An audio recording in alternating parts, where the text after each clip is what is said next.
Creativity is an ideal that many education systems around the world strive towards, but what does it actually mean and how can technology be used to support it? Bill Lucas argues that creativity is seeing, thinking, inventing and questioning, and suggests that it is a state of mind.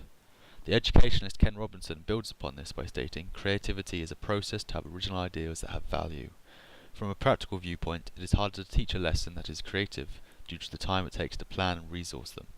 It is, after all, far easier to have children work from a book than it is to spend time creating an environment in which children are able to fulfill these criteria. Cochrane and Cockett state that to facilitate this, staff in the school need to be led by charismatic and creative people who drive through ideas and drag other people with them. It is through the use of technology that some of these issues can be streamlined and made easier for the teacher.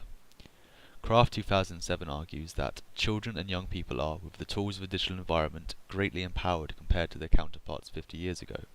Prensky 2001 agrees with this statement by arguing that Generation Y, children born since 1980, experience very different ways of knowing and playing compared with Generation X, those born before 1980. The children of today are familiar with a wide range of technology types. Therefore, the lessons they are taught while in schools need to be of a comparable skill level to allow them the freedom to be creative in their use of technology in the classroom.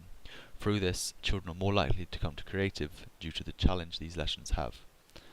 Ken Robinson raises the issue that our children are surrounded by constant stimuli in the form of television, advertising and computer screens, yet we expect them to sit quietly and focus on something that they find less interesting, such as what they do at home. I am not surprised that during my own teaching experience, the most successful lessons that I taught included video clips and a sound, to a large degree. A report in 2007 by Bector, the British Educational Communications and Technology Agency, investigated the ICT usage of children between 7 and 11 when outside of school. One of the highest percentages was the access to and the playing of computer games. This raises the question of, if children are spending a large amount of their own time with computer games, then why is more not done while in school to tap in and utilise the excitement and enjoyment that they have for this medium? There has been a large shift in the attitude to computer gaming in recent years. Before, the stereotypical image of a game was a negative one.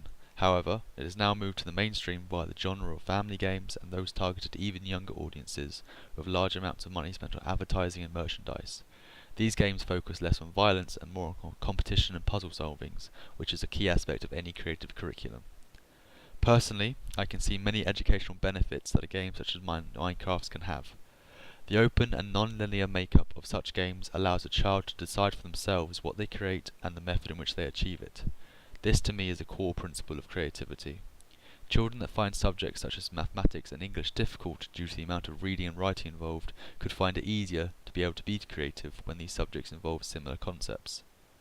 One of the main attractions games such as Minecraft have to children is the ability to create their own world. The fact that children enjoy creating with the digital space bodes well for the new computing curriculum being introduced in 2014 due to the inclusion of programming for the first time. Programs such as Scratch that are designed to be used by children will become invaluable when it comes to teaching the subject in the future. Livingston highlights this by stating that children need to be given digital building blocks to inspire and build digital content. It was Meccano in my day, today's children need digital Meccano. The tools that Scratch include, such as the way the code fits together like a jigsaw and a child-friendly interface, can be seen to fulfill the role of Livingston's digital Meccano.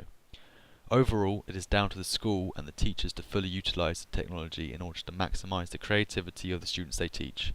As Cross 2012 argues, we need to get better at using electronic resources creatively to make learning and teaching more effective.